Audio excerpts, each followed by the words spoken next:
जो भी पाखरो रेंज में जो भी अवैध निर्माण हुए उसके चीफ आर्किटेक्ट हरक सिंह रावत थे और किशन चंद को हरक सिंह रावत का खुला समर्थन था। नमस्कार, मैं हूं रमेश भट्ट। देवभूमि डायलॉग लगातार वन विभाग में फैले जंगल राज के एपिसोड एक के बाद एक आपके सामने ला रहा है और आज जो एपिसोड हम लेकर आए हैं आपके सामने, उसमें जो किरदार है उसका नाम है किशन चंद। किशन चंद वही शख्स है जिसके ऊपर आय से अधिक यानी 375 गुना अधिक संपत्ति रखने का आरोप है।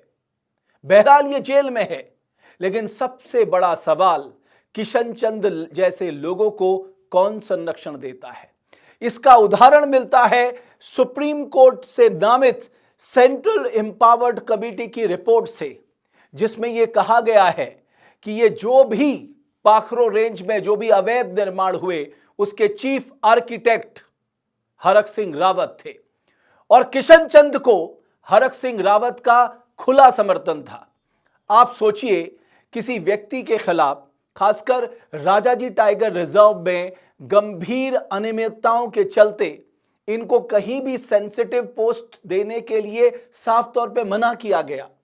पीसीसीएफ हॉफ ने मना कर दिया, विजिलेंस ने लिख कर दे दिया, सेक्रेटरी फॉरेस्ट ने लिख कर दे दिया, कहा कि साहब इनको पोस्टिंग तो दूर, इनका तत्काल निलंबन होना चाहिए क्योंकि इनके खिलाफ गंभीर अनियमितताओं के आरोप सही पाए गए हैं। लेकिन हरक सिंह रावत किसी की नहीं सुनते।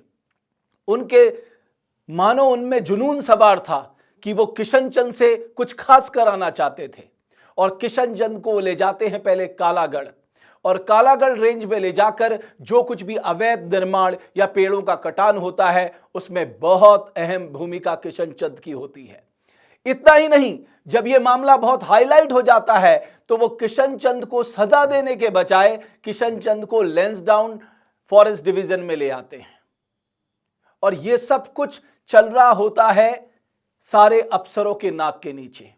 इसे दुर्भाग्य नहीं कहेंगे कि इतने बड़े लिखे अफसर, इतना सब कुछ गलत हो रहा था, कानून की धज्जियां उड़ाई जा रही थी और सब जो है वो चुपचाप धृतराष्ट्र बनकर बैठे थे।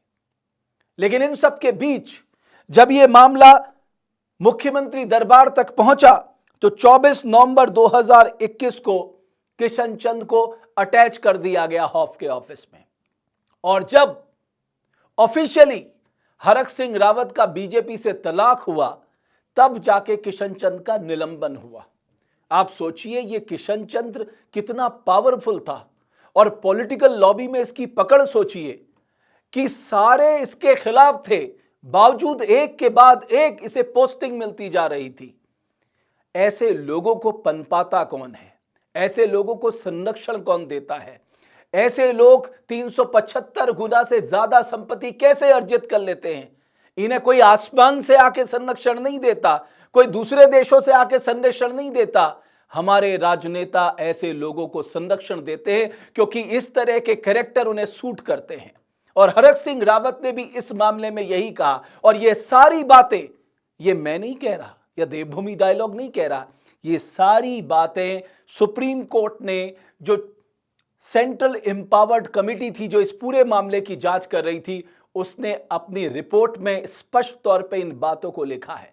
अब सवाल यह है कि जिन्होंने ये जंगल राज मचाया उत्तराखंड के वन विभाग में, उनके खिलाफ कब कार्रवाई होगी।